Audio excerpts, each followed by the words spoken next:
하나님의 말씀 이사야서 40장 25절부터 31절까지의 말씀을 봉독하여 드립니다. 거룩하신 이가 이르시되 그런즉 너희가 나를 누구에게 비교하여 나를 그와 동등하게 하겠느냐 하시니라. 너희는 눈을 높이 들어 누가 이 모든 것을 창조하였나 보라. 주께서는 수요대로 만상을 이끌어내시고 그들의 모든 이름을 부르시나니 그의 권세가 크고 강함으로 하나도 빠짐이 없느니라.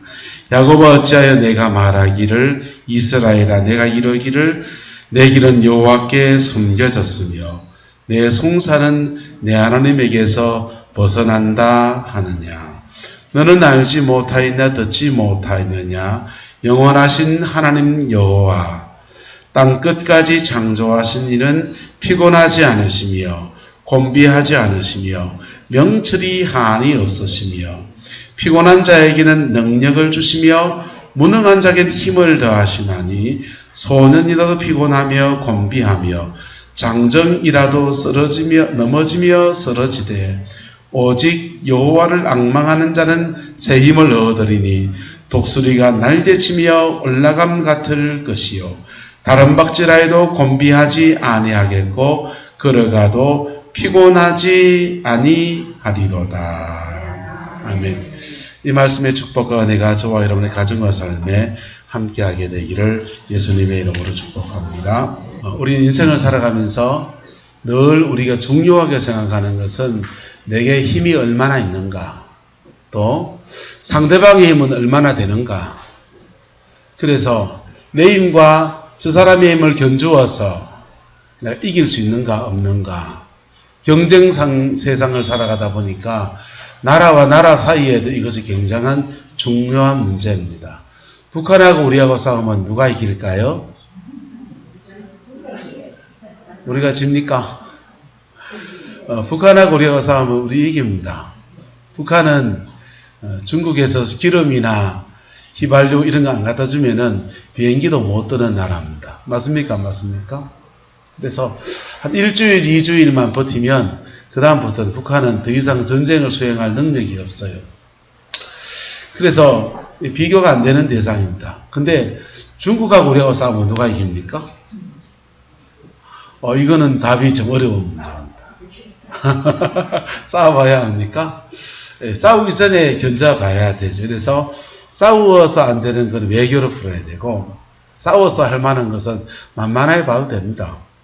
자, 이게 우리가 세상을 살아가는 방식들입니다.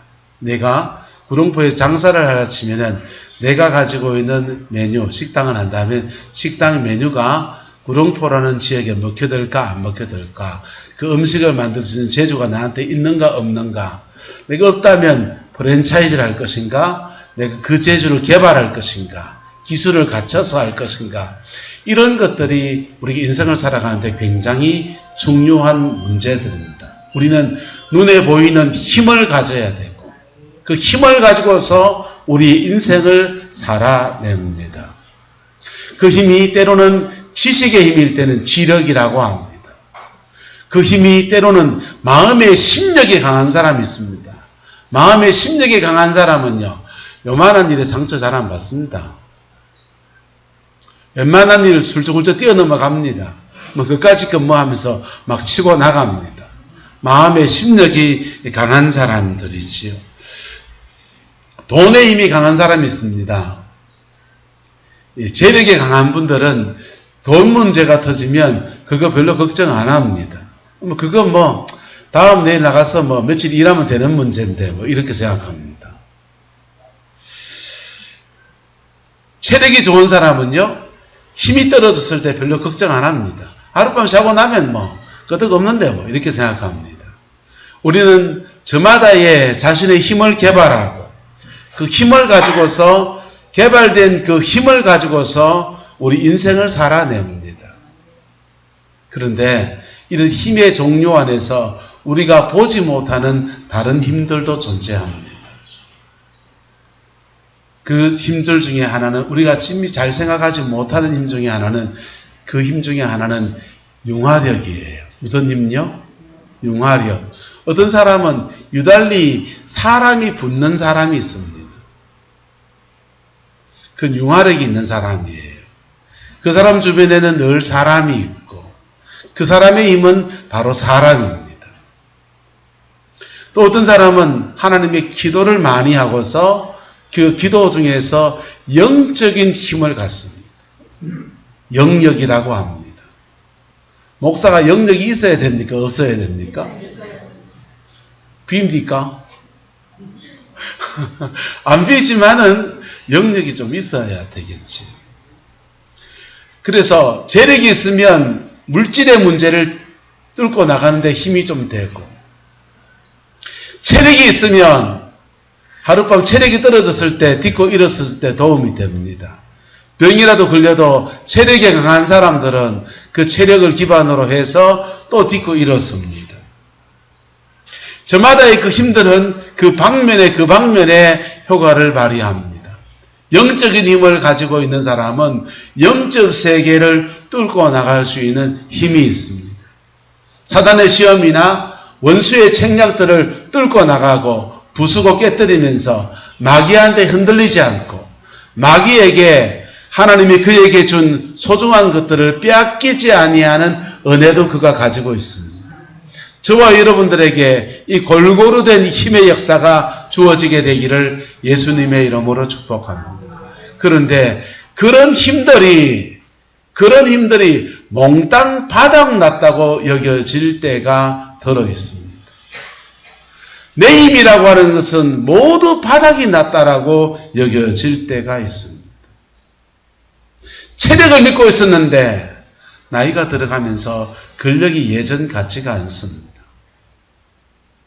지력을 믿고 있었는데 그 똑똑한 것이 별로 도움이 안 될 때가 있습니다. 정신력이 조금 희미해질 때가 있습니다. 돈의 힘, 재력을 믿고 있었는데 그 돈의 힘이 끊어질 때가 있습니다. 돈이 힘을 써주지 못하는 일들이 세상에는 수없이 많이 존재하는 것입니다. 나름 영역을 갖췄다고 생각했는데 그 영역이 바닥난 것처럼 느껴지고 때로는 내 영역으로 해결할 수 없는 더 큰 영적인 문제를 만날 때도 목회를 해보니까 제겐 있더군요. 여러분, 그럴 때 여러분은 어떻게 합니까? 사람을 믿고 있었는데 저 사람 철석같이 믿고 있었는데 그 사람 믿는 도끼에 발등 찍히는 일도 우리는 일어나곤 합니다. 그런 때 우리에게 필요한 것은 따라합시다. 하나님께로부터 새 힘을 받아야 합니다. 할렐루야. 하나님께로부터 새 힘을 받는 그 은혜가 있게 되기를 예수님의 이름으로 축복합니다. 인생을 살면서 우리가 가지고 있는 그 힘 가지고 도대체 해결할 수 없는 수많은 일들이 사실은 존재합니다. 맞습니까? 안 맞습니까? 인생살이 속에서 내 힘으로 도대체 해결할 수 없는 수많은 일들이 존재합니다. 그리고 죽음이 우리에게 다가올 때는 죽음 앞에서는 돈도 필요 없습니다. 죽음 앞에서는 똑똑한 것도 필요 없습니다. 죽음 앞에서는 누구누구 알고 있는 그 사람 많이 아는 것도 필요가 없습니다. 그래서 인생의 모두가 다 죽는다고 할 때 죽음 앞에서는 바로 하나님으로부터 새로운 힘을 받아야 하는 것입니다. 할렐루야. 그 새 힘을 주께로부터 받는 은혜가 있게 되기를 예수님의 이름으로 축복합니다. 우리는 코로나19의 상황을 꽤 오랜 동안 지나왔습니다. 마스크를 쓰고서 버텨나가는 것도 이제 한계에 봉착하고 사람들은 우성을 치고 그럽니다. 때로는 마스크 쓰고 사는 게 이제 익숙해져 가지고 마스크 끼고 놀러도 다 다니시고 마스크 끼고 할 건 또 다 하면서 삽니다. 요즘 코로나 터지는 장소는 주로 마스크를 끼지 않는 장소에서 터집니다. 클럽에 갔다가 춤추고 부비부비 하다가 마스크 안 써야 됩니다. 거기는 얼굴을 까야 됩니까? 안 까야 됩니까? 얼굴을 벗어서 제 얼굴을 보여줘야 돼요. 그래서 마스크 안 쓰고 있다가 그렇게 당하고 음식점이나 술집에 가서 한 잔, 두 잔 음식 먹고 나누다가 마주 보면서 침이 튀어서 그렇게 되기도 하고. 교회의 예배에는 사실은 여러분 다 마스크 쓰고 있잖아요. 저는 여기 있고, 저하고 여러분 사이에는 2m에서 지금 떨어져 있습니다. 어느 교회에서 담임 목사님이 코로나가 걸렸는데, 목사님의 침이 이렇게 튀는잖아요. 튀는데, 첫째 줄, 둘째 줄은 안전하고, 셋째 줄, 넷째 줄에 침이 이렇게 포물선을 그리며 튀니까, 여기는 말하면, 어디쯤 될까요? 맨 앞에 줄이 만약에 앉아있다면, 맨 앞에 줄쯤 되는 사람들한테 침이 튀어나와가지고, 그분들이 코로나로 굉장히 고생을 했답니다. 교회가 발칵 뒤집어졌지요. 자, 우리는 이 상황에 또 적응하는 그런 힘들을 우리는 나름 갖추게 되었습니다. 그런데 세계를 전망하는 사람들이 그런 얘기를 합니다. 코로나 이후에 더 어려운 문제들이 닥쳐온다. 코로나 이후에 더 어려운 문제가 닥쳐온다. 코로나 극복하느라고 사람들이 정신없이 코로나만 했는데 코로나 끝나고 난 뒤에 더 큰 어려움이 또 온다는 겁니다. 그 어려움은 새로운 질병이 일어나서 어려움이 올지도 모르는, 이건 과정적인 거고, 경제학적으로 말하는 사람들은 전 세계에 돈 있는 나라들은 코로나 중에 기업체나 가게들이 문 닫지 못하게 하려고 계속해서 돈을 많이 풀었어요. 그게 인플레이션이 돼가지고 그 돈들이 너무 많이 풀려가지고 코로나 이후에 인플레이션이 엄청나게 올 거다라고 말합니다. 우리나라도 그런 조짐이 지금 보입니다. 서울에 있는 집값이 계속 뜁니까 안 뜁니까? 시중에 풀려진 수많은 그 돈들이 어디로 가냐. 기업체에 투자하려고 하니까, 주식 투자를 하려고 하니까, 이 코로나 때문에 대부분의 경기가 어려우니까, 주식에 갈 돈이 아니까 몽땅 다 집 사두자. 그래가지고는 부동산 값이 계속 뛰고 있다는 겁니다. 그게 코로나 이후에 본격적으로 전 세계에 닥친 그런 위기의 상황이다라는 거예요. 우리 코로나 이전에 이미 우리는 두 가지 중요한 문제에 봉착해 있었습니다. 하나는 4차 산업혁명이에요. 이마트를 가면 거기에 카운터에서 계산해주던 아줌마들이 하나 둘씩 사라지고, 스스로 자기가 산 거 카트에 끌고 가가지고 기계 앞에서 자기가 계산하고 자기가 들고 나옵니다. 로봇가 계산 다 해주고, 거기 일자리가 벌써 몇 개가 사라졌잖아요.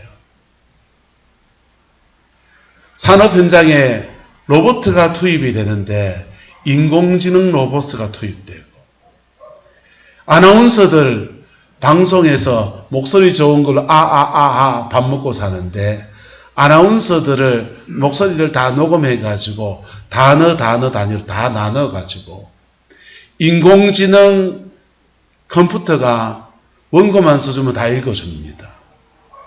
진짜 아나운서하고 얼굴 표정까지, 동작까지 똑같이 비디오로 만들어냅니다. 이게 4차 산업혁명의 시대입니다. 세계는 제1차 산업혁명의 때에 옷이 집에서 드그덕 하는 옷 만드는 그거 다 공장으로 가져가서 공장에서 드그덕 만들어냈습니다. 그러면서 집에서 옷 만드는 사람들 다 망했습니다. 새로운 산업혁명이 일어날 때마다 직업군이 반이 사라져버리고 반이 새로 등장합니다. 그게 3차까지 일어났던 산업혁명인데, 4차 산업혁명은 이거는 상상을 초월하는 혁명입니다. 컴퓨터가 사람을 대신합니다. 그래서 세금, 사람을 안 쓰니까 세금 거둘 데가 없으니까 로봇 하나당 세금을 매기자, 이런 얘기도 나오는 시대입니다. 그게 우리나라에 닥친 첫 번째 경제적인 세계적인 위기 상황 중에 하나였고, 또 하나는 세계의 산업 구조가 클러스터가 이동하는 것입니다. 우리나라에 유치되어야 될 산업이 대거 베트남으로 갔습니다. 베트남으로 가다 못해 미국 새롭게 등장한 정부가 한국 삼성전자에게 SK 반도체에게 배터리 공장, 반도체 공장을 미국에 지으라고 요구를 했습니다. 지어주기로 했습니까? 안 했습니까? 그 공장이 어디다 세워져야 됩니까? 브루베리 단지에 좀 세워지면 좋겠는데. 이게 세계의 산업 구조가 미국에서 일본으로, 일본에서 한국으로, 한국에서 중국으로, 중국에서 베트남으로 막 돌아다니고 있는 거예요. 그래서 우리나라에 제대로 된 제조업이 남아있을 수 있을까라고 하는 위기. 이 코로나 이전에부터 우리가 당면한 숙제였습니다. 구룡포를 들어올 때마다 브루베리 단지를 이렇게 지나가면서 밤에도 불을 환하게 켜놓은 거 보면서 너무너무 마음에 안타깝습니다. 밤에 왜 그 불을 켜놓겠어요? 깜깜하면 땅 안 팔리잖아요. 환하게 불을 밝혀놓고 여기 좋은 땅 있습니다. 이거 공장 지었어요. 밤에 불 켜는 거 돈 아깝지만은 그렇게라도 해야 그 땅이 분양이 되지 않을까 하는 포항시의 정책이겠지요. 근데 내가 아무리 계산대를 두드리게 봐도 거기에 공장이 들어올 비전이 별로 보이지가 않습니다.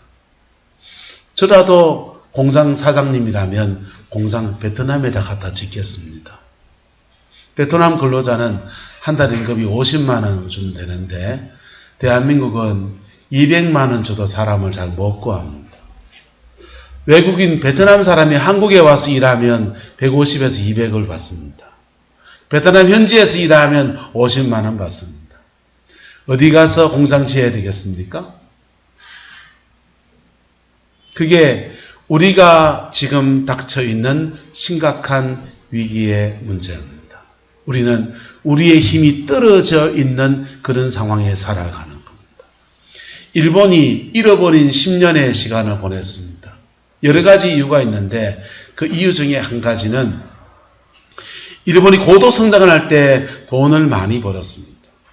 돈을 많이 벌어놓으니까 아버지 돈 벌어놓은 거 믿고 어머니 돈 벌어놓은 거 믿고 그 자녀 세대들이 도전 정신을 가지지 않습니다.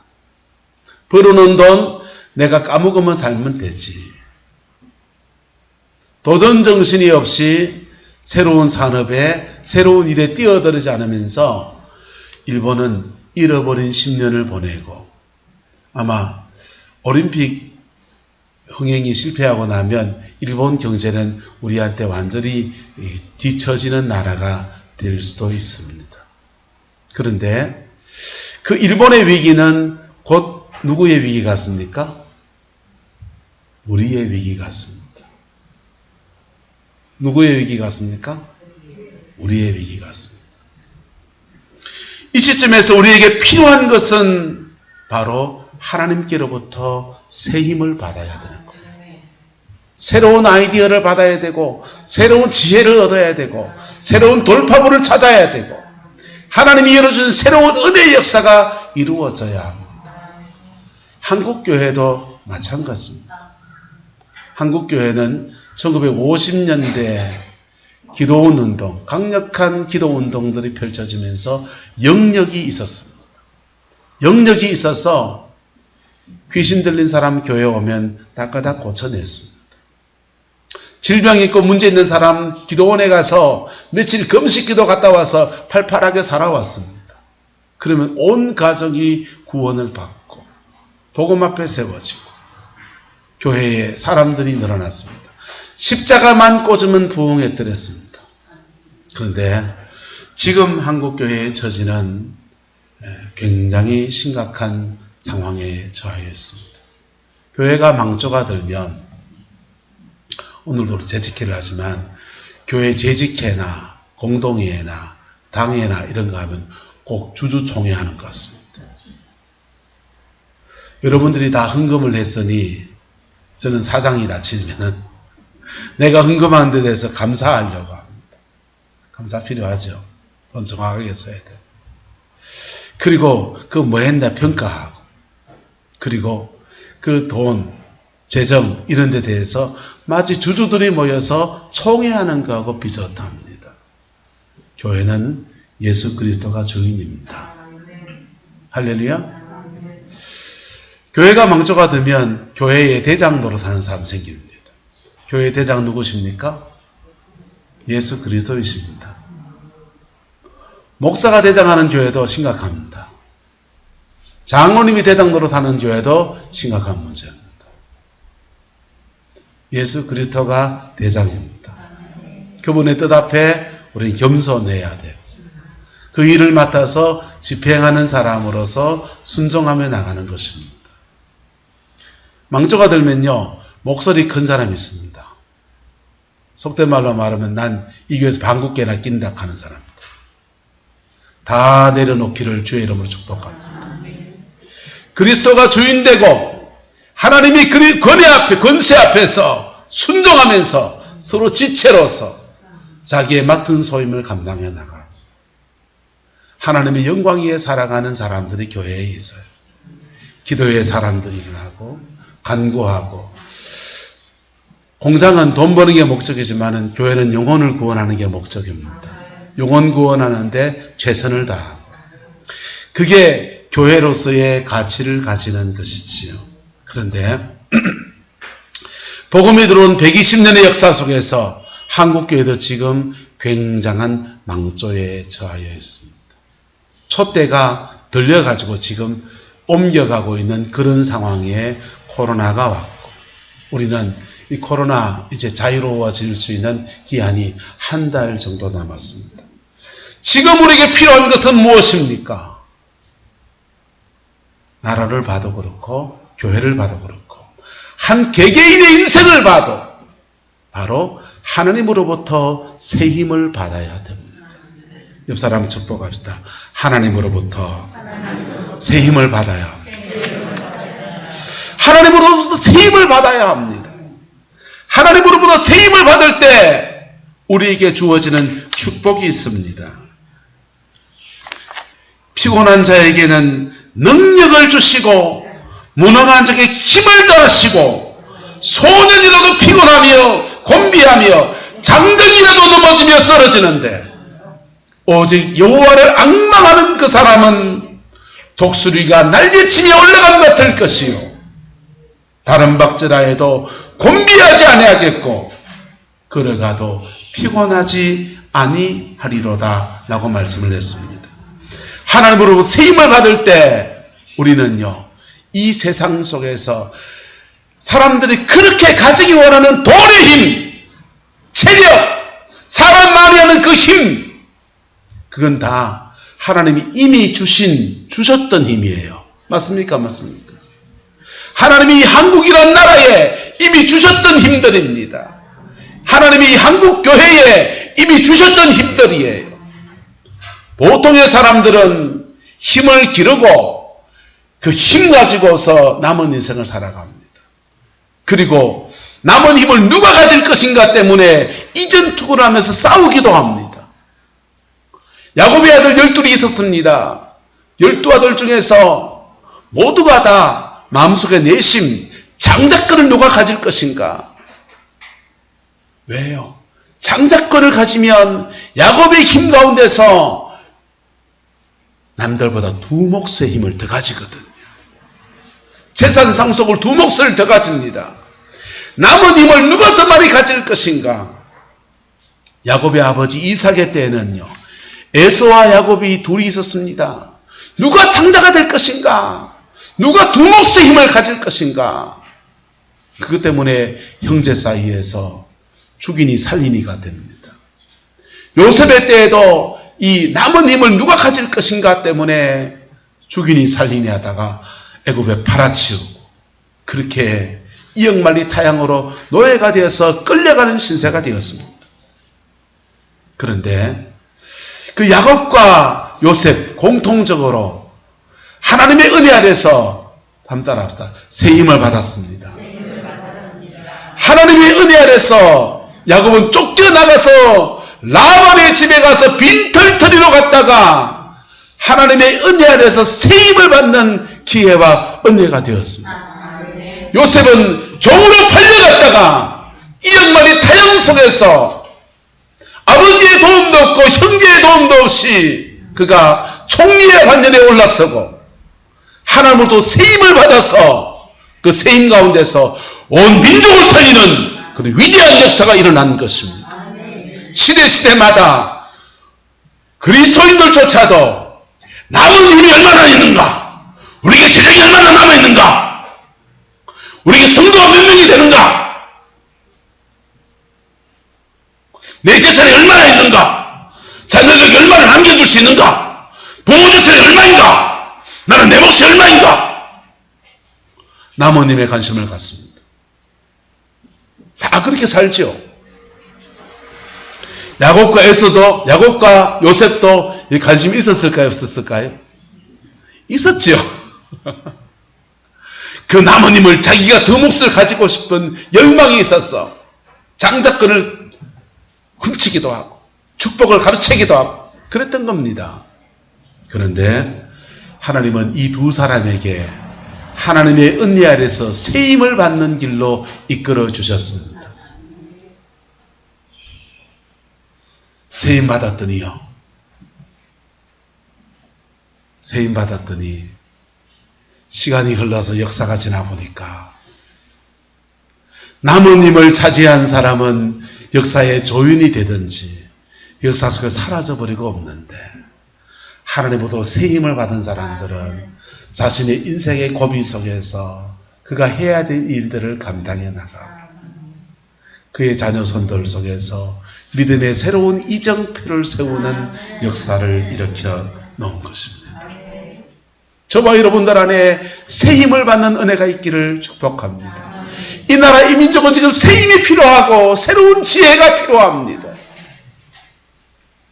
정치권들을 보면서 희망을 봅니다. 보수나 진보 그렇게 이전투구하고 싸우더니 보수의 민낯도 우리는 다 봤습니다. 근데 진보의 민낯도 봅니까 안 봅니까? 진보의 민낯도 봅니다. 그런데 진보의 민낯과 보수의 민낯을 보는 속에서 새로운 정치인들이 일어납니다. 새로운 정치를 하겠다는 사람들이 일어납니다. 그게 희망이지요. 여러분, 하나님은 언제나 남은 힘에 관심을 가지고 남은 힘에 목을 매는 사람들을 통해서 역사를 일으킨 게 아니에요. 하나님은 언제나 시대마다 새 힘을 구하는 사람, 여호와를 앙망하며 새 힘을 구하는 그 사람을 통해서 하나님의 일을 하셨고 하나님의 영광을 나타내시고 그리고 새 힘을 추구해 나간 그 사람 통해서 한 시대가 살아났던 겁니다. 한 시대가 회복되어지고 한 시대의 역사가 새로워지는 놀라운 은혜가 있었던 것입니다. 여러분, 그 새 힘 어떻게 봤습니까? 오늘 성경은요, 오직 여호와를 뭐하는 사람은 앙망하는 사람. 오늘 본문에 안타까운 사람도 나옵니다. 이렇게 말합니다. 27절에 야곱아 어찌하여 내가 말하며 이스라엘 내가 이르기를 내 길은 여호와께 뭐하였으며 숨겨졌으며 내 송사는 내 하나님에게서 뭐한다? 벗어난다. 여러분, 믿는 사람들 속에서 우리 이런 아린 고백을 하는 사람을 참 많이 만납니다. 목사님, 저 사람은 하나님이 들어주셔서 응답받아서 전에 풀렸다 하는데 왜 나를 안 들어줍니까? 왜 내 인생은 이렇습니까? 왜 내 길은 막혔습니까? 왜 그런 줄 압니까? 하나님께 새 힘 받고 새 길을 걸어가는 사람과 남은 힘들 속에서 길 찾아보려고 했던 사람들의 차이예요.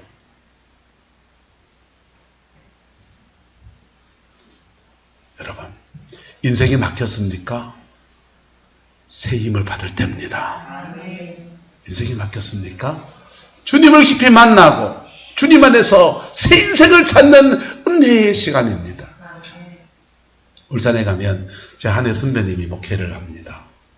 이 목사님이 김주현 목사님, 실명을 말해도 돼요. 김주현 목사님이신데 이 목사님이 목회, 부산에서 부목사를 하다가 담임 목회를 울산에 나왔다가 목회를 너무 열심히 했습니다. 근데 암에 걸린 겁니다. 암에 걸려가지고 암투병을 합니다. 주일날은 예배를 인도하고 주중에는 헐그레 기도원에 가서 기도하면서 자신의 질병을 하나님께 의탁하며 그렇게 나갑니다. 그러다가 하나님의 은혜 아래서 그 암이 모두 다 나았습니다. 할렐루야.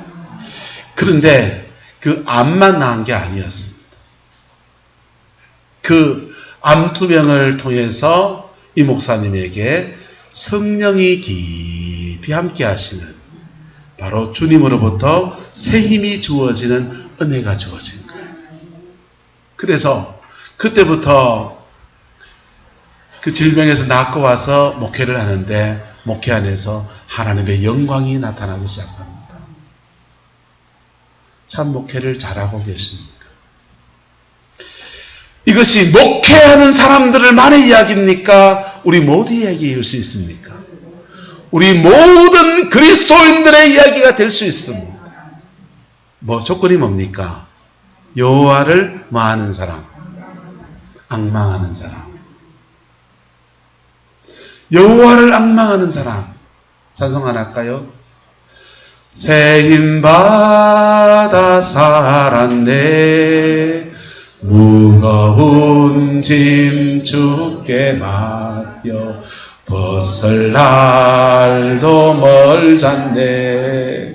나를 위해 예비하신 고향 집에 돌아가 아버지의 품 안에서 영원토록 살리라.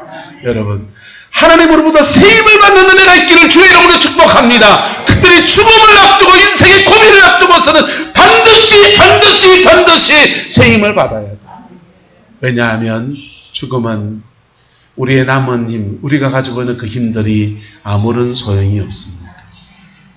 인생의 중요한 고비에서 새 힘을 받으면요, 그런 간증거리가 생깁니다. 그리고 그 간증 속에서 하나님을 영화롭게 합니다. 그런데 인생의 중요한 고비에서 새 힘을 받지 못하면 세상 사람들처럼 그 문제에 대처합니다. 의사 찾아가고요, 돈 들어서 병원 치료받고요, 받을 수 있습니다. 해야지요. 은행에 가고요, 새로운 신사 부상을 하고요, 구룡포에 뭐가 장사가 잘 될까 이 고민 저 고민합니다. 그런데 그런 분들 중에 많은 분들이 이렇게 고백하게 됩니다. 내 길은 여호와께 숨겨졌으며 내 송사는 내 하나님에게서 벗어난다. 왜요? 그가 생각하지 못했던 수많은 일들이 그 일을 시작해보면 펼쳐집니다. 맞습니까? 안 맞습니까? 코로나가 올 줄 알았습니까? 몰랐습니까? 코로나 오기 전에 대한민국에 제일 뜨는 업체가 하나 있었습니다. 뭔지 압니까? 명륜진사갈비. 고기, 돼지갈비, 무한리필해가 먹는 명륜진사갈비가 가장 핫한 아이템이었습니다. 열었다 하면은 막 수억을 벌어들였습니다. 그런데 코로나 터지고 거리대 앉으면서부터 그 식당 프랜차이즈 가입한 사람이 굉장히 어려웠습니다. 그 가입한 사람이 예상했겠습니까? 못했겠습니까? 못했던 문제가 생겼던 겁니다. 시대가 바뀌고 상황이 바뀌고 우리가 생각하지 못한 수많은 변수들이 인생에 닥쳐오면서 우리는 그 인생을 헤쳐가야만 합니다. 무슨 일이 닥칠지 모릅니다. 내 체력이, 내 힘이 도대체 감당이 안 돼서 그 모든 일을 내려놓아야 될 수도 있습니다. 그런데 하나님이 하시면 하는 겁니다. 성경은 말합니다. 하나님이 열면 닫을 사람이 없고 하나님이 닫으면 열 사람이 없다 그랬습니다. 시편은 말합니다. 여호와께서 집을 세우지 아니하시면 세우는 자의 수고가 뭐하고 헛되고. 하나님 앞에 세임받는 그 은혜가 있기를 주의 이름으로 축복합니다. 세임 어떻게 받습니까? 야곱은 야복나루에서 자신의 인생을 들고 깊이 회개하다가 세임을 받았습니다. 요셉은 어떻게 세임을 받았습니까? 요셉은 엄마가 죽었습니다. 엄마가 동생을 낳다가 죽었습니다. 동생 낳다가 죽고 난 뒤에 어떻게 인생을 살아야 될까? 내 동생은 누가 챙기나? 아빠는 하나인데 엄마가 넷이었습니다. 이런 가정은 모계사회가 돼요. 모계사회가 되는데 엄마가 없으니 누가 그 엄마 태로 난 동생 베냐민과 자기 누가 챙겨주겠습니까? 답이 안 보이니까 하나님 앞에 기도하며 나갔겠죠. 그러다가 하나님께서 너에게 장자권을 주겠다는 소망의 말씀을 주신 거예요. 하나님 만난 겁니다. 요셉은 기도하다가 세임을 받았습니다. 사도 바울은 나는 세임을 받기 위해서 나는 날마다 죽노라 라고 말합니다. 날마다 죽노라는 말이 뭐냐 하면 내 인생의 주인은 따라서 내 인생의 주인은 내가 아닙니다. 예수님이십니다. 인생의 주권을 주님께 드리면서 그는 날마다 세임을 받았습니다. 세임 어떻게 받습니까? 아까 부른 우리 예배 전에 부른 찬송입니다. 할 수 있다 하신 이는 나의 능력주 하나님. 거기 보면은 사랑만이 능력이라 하시네.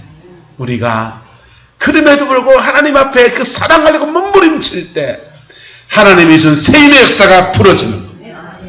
우리 세임을 받기 위해서 극복해야 될 문제도 있습니다. 때로는 우리에게 남은 힘이 되어줄 그 사람 떨어져 나갑니다. 내가 의지했던 그 사람 믿는 도끼에 발등 찍히는 상황이 수없이 펼쳐집니다. 그때 낙심하거나 범죄, 죄를 짓거나 원망하거나 복수심에 불타는 사람은 세임을 받을 수가 없습니다. 그때 인간이 가지고 있는 그런 상황들, 절망 속에서 십자가 붙들고 승리할 때 우리는 주님이 주는 세임을 받는 것입니다. 그 세임 받아서 그의 인생을 살아갈 때 그는 하나님이 그에게 남은 인생을 사는 은혜도 주어지고 그의 인생을 복으로 이루어갈 수 있는 은총도 주어지고 한 시대 속에서 빛으로 소금으로 쓰임받는 그 역사도 이루어지는 것입니다. 우리는 지금 나라의 사정을 봐도 그렇고 저와 여러분의 인생을 봐도 그렇고 하나님이 준 세임이 필요한 때입니다. 가정의 절망 안에서 세임이 필요한 때입니다. 교회의 위기 속에서 세임이 필요한 때입니다. 이 나라 경제와 이 나라의 민족의 역사를 위해서 세임이 필요한 때입니다. 여호와를 앙망하며 하나님 앞에 깊이 나가는 저와 여러분 되기를 예수 이름으로 축복합니다. 오늘 주님 말합니다. 하나님 어떤 분이냐? 세임을 주시는 분이십니다. 29절에 피곤한 자에게는 능력을 주시고 무능한 자에게는 뭘 주시고 힘을 더하시고 무능한 자에게 힘을 더하시고 피곤한 자에게 능력을 주시고 하나님이 새 힘을 줄 때는 강한 능력으로 옵니다. 하나님이 새 힘을 줄 때는 어떤 사람에게는 참 좋은 사람을 붙여주시는 은혜로 옵니다. 하나님이 새 힘을 줄 때는 어떤 사람에게 그에게 꼭 맞는 직장이 열리기도 합니다. 하나님이 새 힘을 줄 때는 굉장히 다양한 모습으로 우리에게 다가옵니다. 하나님이 새 힘을 줄 때는 어떤 사람에게 지혜를 주십니다. 이렇게 하면 되겠구나. 아이디어가 옵니다. 다양한 모습으로 우리에게 다가옵니다. 주님이 주신 새 힘, 저와 여러분에 부어지고 그것을 사모하며 여호와를 앙망하며 나가는 저와 여러분 되시기를 예수님의 이름으로 축복합니다. 기도하겠습니다. 좋으신 아버지 하나님, 주님의 얼굴을 구하고 하나님의 도우심을 구하며 나갑니다. 우리 성광의 모든 성도들 속에 우리 하나님이 주신 새 힘의 역사가 풀어지게 우리 하나님 역사하여 주옵소서. 여호와께서 함께해 주시고 영광 중에 이끌어 주시기를 원합니다. 우리의 모든 인생을 축복하여 주시고 위기 속에 있는 모든 고비고비마다 하나님의 도우심을 덧입는 놀라운 역사들로 우리 하나님 주장하여 주옵소서. 주께서 함께해 주시기 원합니다. 지금은 우리 구주 예수 그리스도의 은혜와 우리 하나님의 그 크신 사랑과 성령 하나님의 내주교통 역사, 충만하신 역사가 오늘 믿음으로 예배를 드리고 하나님이 주신 새 힘을 기대하며 나가는 성광의 모든 성도들 위해, 가정과 삶의 모든 자리들 위해 지금부터 영원토록 함께 계시기를 간절히 축원하옵나이다. 아멘.